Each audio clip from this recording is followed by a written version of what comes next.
Herkese salamlar dostlar. Bugün sizlerle birlikte biyologiyanın yani en büyük sualı canlı nedir sualına bu videoda cevap tapacağıq. Hazırsınızsa başlayaq. Etrafınızda gördüğümüz her şey varlıqdır.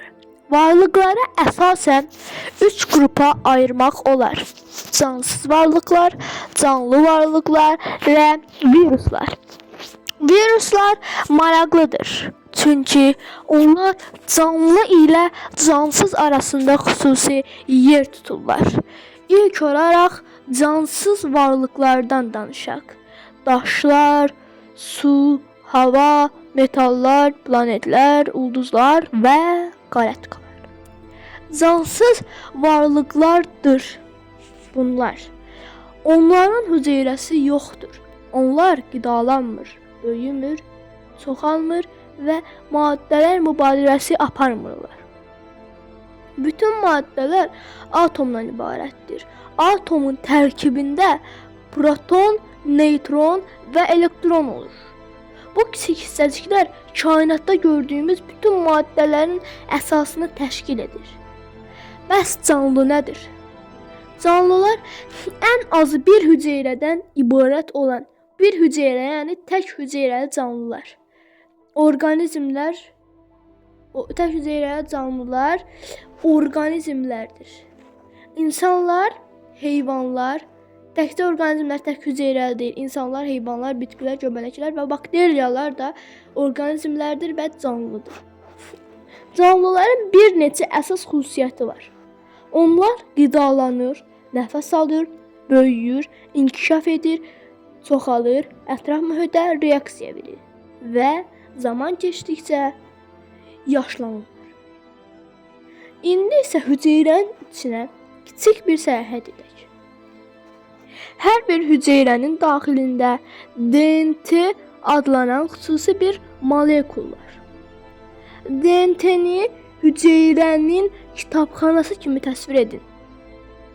Canlının nə edəcəyi haqqında bütün məlumatlar burada saxlanılır. Amma bu məlumatın istifadə olunması üçün RNT lazımdır. RNT-ni bir elçi kimi düşünün.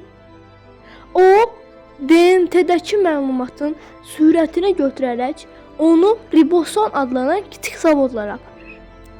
Ribosomlar bu məlumatı oxuyur və zuallar hazırlayır. Bəs zuallar nədir? Zuallar bədənimizin işləməsinə kömək edir. Onlar əzələlərin qurulmasında, fermentlərin hazırlamasında, yaraların sağalmasında və hüceyrələrin normal fəaliyyətində mühüm rol oynayırlar.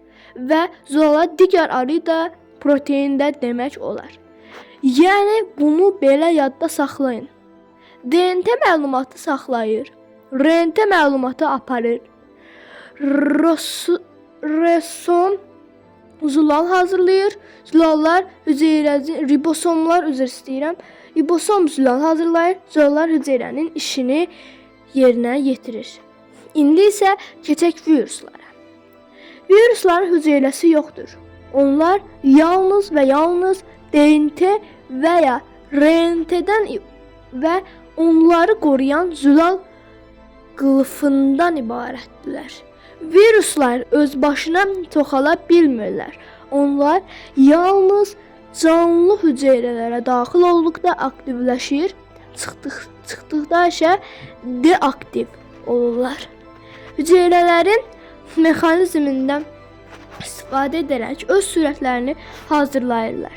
Daha sonra yeni viruslar əmələ gəlir və başqa hüceyrələrə yoluxdururlar. Məhz buna görə alimlər virusları tam canlı və ya tam cansız hesab etmirlər. Beləliklə, canlı olmaq sadəcə hərəkət etmək deyil. Canlı olmaq, hüceyrədən ibarət olmaq, enerji istifadə etmək, böyümək, inkişaf etmək, çoxalmaq, irsi məlumatı gələcək nəsillərə ötürmək deməkdir. Ümid edirəm ki, bu video sizin üçün maraqlı və faydalı oldu. Videonu bəyənmədinizsə, bəyənməyi, kanala abunə olmağı və bildiri zəngini aktiv etməyi unutmayın. Növbəti biologiya dərsimizdə yenidən görüşərik. Gələn dəfə hansı video haqqında danışaq?